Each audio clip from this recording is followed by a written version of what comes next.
This is a short one like me. Dudes with Brews on the Porch presents Michael Brews. Dude. Craft Brews Casual Conversations. Joined with me, it's Nick Cirillo from the Netflix series Outer Banks. He plays Barry, the friendly neighborhood drug dealer. Nick, thanks so much for joining the program. You got your glass of milk. We'll talk about that in a little bit. But first, let's talk about Barry. Let's talk about Outer Banks and everything going on with that. Okay, all right, let's do it. So, So with Barry, you play a drug dealer. How's your approach to doing that, and kind of entering the mind of a businessman of sorts, and making these deals, but also making sure you get paid, and the overall kind of what's the vibe of Outer Banks in general? I don't know, I guess whatever happens, and you just pray whatever you're doing doesn't get shot down. You don't get told you're doing something terrible. I guess I have some tricks up my sleeves as far as being an actor goes. I don't know. Try and get in the mindset is a good way to put it. I wouldn't even know how to articulate it, though, Yeah, for but sure. It has been a fun time. Awesome. Yeah, and the show's really taken off, and with it has been in the top 10 for quite some time. Netflix, of course, recently thrown that in there, so that's got to be pretty exciting, and you're getting the show's gaining a lot of attention. And we're in a weird time where we're in quarantine, so we're not really interacting with a lot of people. But so what's how's that been? The show's really blowing up, but you can't really, outside of doing podcasts and stuff, you can't really go out and talk about it too much. How's the reception with your friends and family, and how are you handling the popularity of it?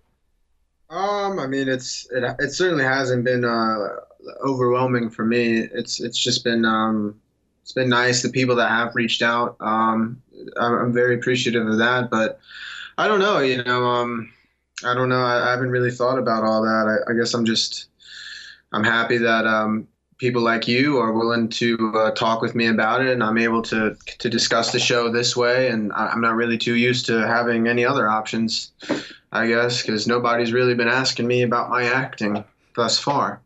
Yeah, well, hopefully, it continues to grow, and more people reach out to you and talk to you about it. What's so you've been acting for a handful of years already. Where did it all start, and kind of what turned you on to it? Well, I guess I was always a class clown and stuff like that throughout school, and I've always sort of had a longing, a silent desperation, as one may call it, to want to perform and do things like that. And then when I went to college for a semester, and I actually was doing pre-law, and I was in a law class that was doing some extra credit work, and they were doing like a mock trial for the seniors that were about to go and take their LSATs. So they needed some people to act like suspects and witnesses and people like that being called into a court.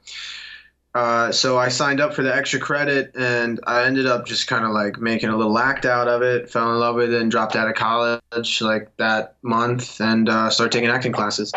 Oh man, that's pretty cool. And with being in Outer Banks, have you kind of what is your experience like that with your approach to it? I think I already asked that, but interacting with a bigger cast, and you have your directors, and you have a bigger production. What's that versus doing it in kind of a college setting? Well, I didn't really do any acting in college, I didn't do anything like that. I just did that little extra credit thing. So yeah. The only real sets I've been on have been like that, I guess. I did an indie film, but that was still a real professional set. So I don't know. I mean, I think I have done one student film, so there's quite a difference in that, obviously, with the amount of people that are there, and student films are students that are learning, whereas when you get onto a set like Outer Banks, it's the best of the best behind the camera. So every single person, from the ADs to costumes, to makeup, obviously directors and things like that, and the creators and the writers. They're all top-notch, creme de la creme talent. So it's always a privilege to work with people like that. Of course, the cast. They're amazing. You don't quite get a cast like that on a student film. So, where originally are you from? I'm from North Carolina, actually. From Wilkesboro, North Carolina. Yeah.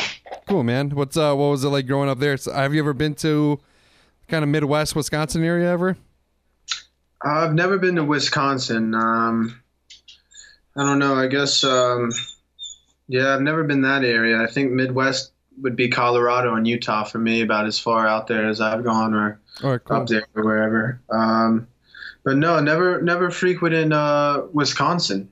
It's a good place, and I noticed on your Instagram that you're a big fan of milk. Yeah, I suppose that's become my thing, I guess. What's the story behind that? Behind being the calcium king, and Wisconsin, before California, try to steal our glory as the dairy state. Yeah. Fuck those cows. Just kidding. But we pride ourselves on our dairy products in Wisconsin. So cheeseheads over there, so it's some of the best of the dairy. To be honest with you, I don't touch the actual dairy milk, as crazy as that may sound. That I've postured myself to be the milk mogul. I myself, I like to enjoy some almond milk and some oat milk, all right, things like that. You know what I mean? So I don't know. Perhaps I'm hypocritical. Perhaps I'm just the future of milk. Who knows? History will decide. I think almond milk is good. I've made many of kale shakes with almond milk and everything like that, and it is equally delicious as regular milk. But you're just a fan of it. You just happen to chug some milk before your scenes, or what? Well, man, we were talking about process and how we get into the character, and I think it's a well-known thing that I like to chug milk. I like to go to the extreme. I like to go to the edge of infinity, as some would say, and I do that through the vehicle of milk. Going to infinity with milk is probably a better alternative than going to infinity with beer, because I don't really like to get pound beers. I like to enjoy the taste of them and everything, but sometimes you get a little too you sample a little bit too much, I guess you could say. Yeah. But yeah, I think I enjoy the beers as well. I've got a beer beside me right now, and I enjoy them, but I think people overlook the ancient secrets that milk has, and the powers that lie within. Each molecule of milk packs a punch that only the greatest of history will experience when you really delve deep into the studies of milk, quite like I have. That's awesome. And I think I'm gonna have to fall down a couple rabbit holes and really embrace the culture of milk. So it's a new wave. It's a new wave, my man, and you don't want to miss the train. You know what I'm saying? I agree. Let's talk a little bit more about Outer Banks. So, what for people who haven't seen it yet, what's it about, and what can they look forward to? Well, Outer Banks is centered around the Pogues, the four Pogies, and obviously its focus of the show to begin with is the class divide of the island, of the wealthy and the not so wealthy, which would be the Pogues being the not so wealthy and the Kooks being the wealthy, and so you got your outcast kids, kind of like the outsiders of the Goonies, and they end up going on a little bit of a treasure hunt. Not to give away too much, but the main character, John B., he's got some daddy issues, to say the least. He's going on a mystery hunt that his dad's left behind, all the while falling in love, perhaps, with Sarah Cameron, who is the golden girl of the Kooks. So there's a lot of interesting things going on there, and then somewhere along the middle, somebody goes knocking on my door looking for a little bit of coke, and I sell a little bit of coke, and then next thing I know, I'm trying to rob some kids for gold. You know what I mean? And that's just how that thing played out. That's awesome. And yeah, I started watching it on episode 3, and I've really enjoyed it so far. It's it's got a little bit of everything, and it's hard to watch for me. Shows that I'm really interested in, because I have small children that tend to walk in the living room, and I don't always want to see them. I I don't want to see an exchange of cocaine going to Tell somebody. them little fuckers get on out. Daddy's watching TV. I know what it's like, brother. You know what I mean? Just let's be candid about it. Yeah, sometimes they do interrupt when I'm like trying to sneak an episode of a show in when they're in their rooms, and then they come out and I'm like, oh, get out of here. Get out of here. Kids. I got an 11 and a 6-year-old, and it's pretty funny. The other day, my 11-year-old was, I don't remember how it got brought up, but all of a sudden she's like, you don't have to worry, I'll never do cocaine. And I was like, how the hell do you know about cocaine? What an alarming thing for your 11-year-old to come up. And I just want to let you know, I know you've been giving me some eyes lately. I just want to let you know the coke thing's not something to worry about right now, Pops. Yeah, that's pretty funny. She says a lot of crazy stuff. It's pretty crazy, but with my 11-year-old, sometimes I let her watch some things from time to time that maybe I shouldn't let her. Like we watched the second season of American Vandal together, and I don't know if you've ever seen that one, but I'm familiar with it, but I don't think I've actually watched too many episodes, but I've seen some of it. I'm familiar with it. It's pretty good. It's pretty binge-worthy, I'd say. And what's that like, having, being on this binge-worthy show now, especially we're in a time of quarantine, people are watching a lot of stuff on Netflix, and that's got to be kind of a weird way for people to consume things, especially with, people like me. I'm on episode 3. You might talk to someone that's already seen the whole thing, and people are talking about it online, maybe spoiling it for people. How do you feel about that? Yeah. Well, it's just, obviously that's just kind of been where the industry's going the past, I'd say, decade is moving or even longer is moving things inside to watch on the TV. But yeah, it's an unfortunate time, obviously, overall, throughout the world and the reason why people are quarantined and at their house and able to watch the show. But I guess for the sake of being a Netflix show, that's somewhere to benefit in that is there's more butts on couches than ever to watch it. So as anything, anything you're in, you want people to see, I guess. And so it's cool that they're watching, and hopefully during a dark time, you can provide a little bit of entertainment for them. Yeah, I agree. And it's I'm kind of, in my situation, I still have to go to work Monday through Friday. So I really don't have too much of time to really sit down and binge as much as I would like to. But yeah, it's good for people to be entertained, but it's also good for them to step outside occasionally too, and embrace some vitamin D, which they can get from milk. Exactly. Well, we're going full circle, brother. Now we're talking about how while we're quarantining, what do you think it's really all about? I know people are getting cabin fever, they're getting cooped up, and a big glass of milk is really what everybody needs right now at a time like this. Absolutely. And maybe a good Netflix show. Are you have you been binge watching anything? Seen anything new? I actually just started the new Netflix show called Hollywood, and so far it is very, very good. I'm quite a big fan of it. My girlfriend and I, we binge watched Ozark in like a day. The third season, we've done that with every one of their seasons. That's such a fantastic show. And I've been trying to get the time to check out Alex Garland's new show, Devs. Okay. Definitely want to give that show a check out. I got a friend that's on it, and big fan of Alex Garland and his prior 2 films. So I've heard good things about Devs and Dave as well. Dave on Hulu. I just finished it today. You just finished it yesterday? Yeah, I watched it on Hulu today. Yeah. That's actually one of my new favorite shows as well. I love it. That's a great show. So funny.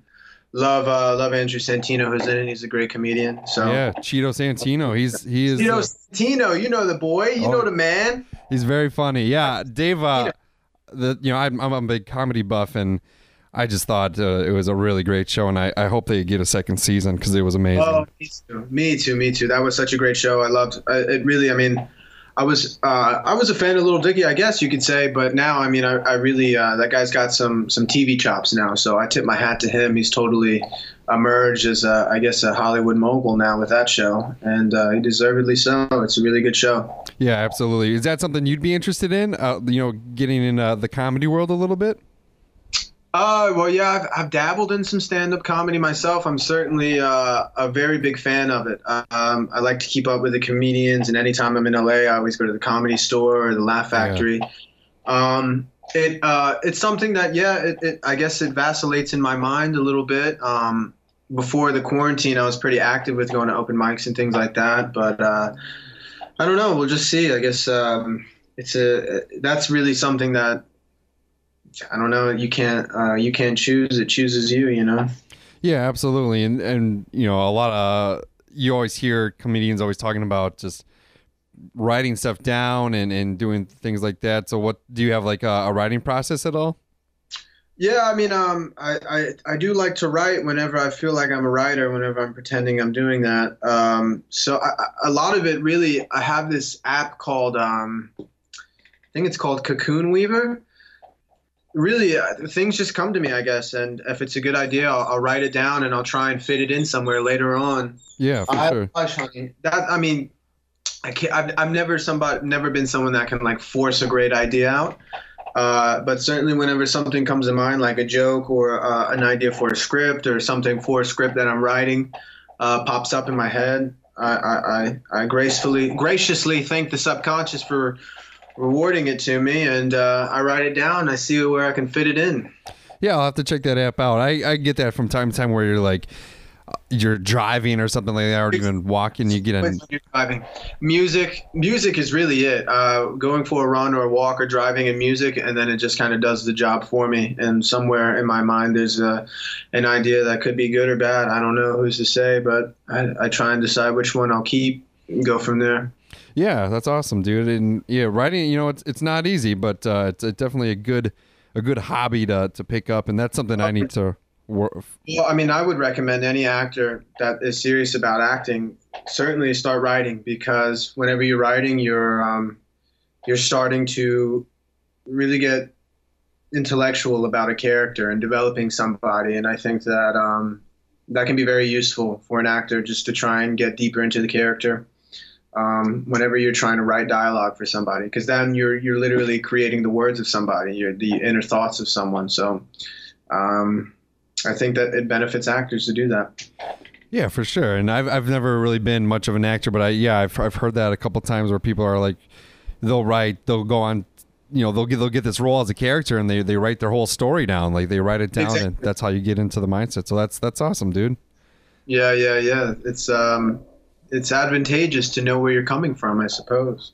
Yeah, absolutely. And it's pretty sweet. I need to work on my writing a little bit. You know, I'm more of a radio background type of guy. I got you. What's that? I said I got you. I hear you. Yeah, I used to be have my own morning show and everything like that. But yeah, I really have. I miss writing. I miss writing like radio pieces and everything like that. So I need to work on that a little bit. You know, I get a few extra hours off every once in a while. I get an extra day off every week, so I really should put my effort and energy into something more useful than well, it's what we all think, I guess. You know, we all want to put our energy into something useful, more useful, but we're all human. It's tough to sit down and write. You know, it's tough to do it. It's I don't think anybody is too diligently disciplined to it, or they're lying to you. You know what I mean? Mm-hmm. Of course there are, but you know, it's one of those things that it comes in waves. As an actor, or even being on set with Outer Banks, have you, while you were filming, did you ever make a suggestion or kind of like take a little? Did you get any like freedoms to improvise a little bit? Well, they certainly gave. I tip my hat to them. They gave a lot of freedom as far as getting into character, and if there was something that you couldn't quite flow with too well, they were very open to suggestions and things like that. But I mean, my particular situation, there wasn't really much to tweak. Very well written script, obviously perfectly and beautifully directed and shot. So I just mostly do what they tell me. But yeah, there was the most freedom I've ever seen on a set to improv and things like that. And I think that just really helps actors and especially me, I can say, feel comfortable and feel open to the collaboration that is film and TV and things like that. And I think it definitely helped my performance, just feeling comfortable that they opened that door for me. Yeah, because you're all part of the, you know, all the people on there is what make the show successful. And if you have, you know, you can take a chance, that's a pretty cool thing. Yeah, I mean, that's I think that's really when you get your best work out of everyone, is when we got the game plan, and then you hire people to kind of bring their own little spice to it, and they certainly allowed for that, and I think it's a testament to how successful the show is. Yeah, for sure. And I look forward to watching the remainder of the season. I want to know what happens. It's got some good tunes in it too, a little bit of some good vibes to it. So I mean, usually I listen to more like punk, ska, and stuff like that. But occasional like reggae song or a rap song usually catches my attention. I feel like the soundtrack is just like the constant music that are in the the Pay brothers' heads. Like they're just constantly hearing that. Mm-hmm. That's kind of what like Jonas gives me that vibe of. Like that music's just playing. Those beach vibes are just always in his head. Yeah, just for sure. Playing. Yeah, that's awesome, man. It's congratulations, man, on the show's success and being a part of it. And if people want to follow you on the old Instagram or something, where can they find you at? I am on Instagram. My username, the details are my name is Nick_V_Cirillo. And that is where you'd find me if you're interested. Cool, man. Do you have any tips? I'm trying to step up my Instagram game. I want to be an influencer so I can go on the next Fire Island. How do I do that? Man, I have not been active on Instagram until like this week. I'm a bit of a clout chaser myself, so I don't know what to tell you. You know what I mean? I'm just playing the ball as it lies myself. Maybe some sexy dad bod beach poses. I think I could do it. I tell you what, the kids are really loyal to this whole milk thing. So if you jump on with that, you can get a solid base from there alone.